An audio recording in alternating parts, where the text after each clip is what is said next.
மக்களவைத் தேர்தலில் போட்டியிட்டு வெற்றி பெற்ற காலிஸ்தான் ஆதரவாளர் அம்ரித்பால் சிங் பதவியேற்பதாக 4 நாட்கள் பரோல் வழங்கப்பட்டுள்ளது. அமிர்தசரஸில் உள்ள காவல் நிலையம் ஒன்றை சூறையாடிய வழக்கில் காலிஸ்தான் ஆதரவாளரும் வாரிஸ் பஞ்சாப் டே கட்சி தலைவருமான அம்ரித்பால் தேடப்பட்டு வந்த நிலையில் கடந்த பிப்ரவரி மாதம் கைது செய்யப்பட்டார். அவர் மீது தேசிய பாதுகாப்பு சட்டத்தின் கீழ் வழக்கு பதிவு செய்யப்பட்டிருந்தது.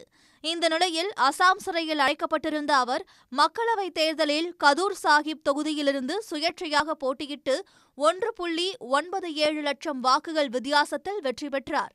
இதையடுத்து மக்களவை எம்பியாக பதவியேற்பதற்கு தன்னை அனுமதிக்க வேண்டும் என்று அம்ரித்பால் சிங் பஞ்சாப் அரசுக்கு கடிதம் எழுதியிருந்தார்.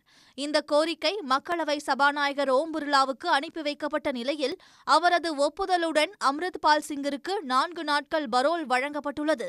அதன்படி வெள்ளிக்கிழமை பரோலில் வெளிவரும் அவர் அன்றைய தினம் எம்பியாக ஓம் பிர்லா முன்னிலையில் பதவியேற்க உள்ளார். உடனுக்குடன் செய்திகளை தெரிந்து கொள்ள சன் நியூஸ் பெல் ஐகானை கிளிக் பண்ணுங்க.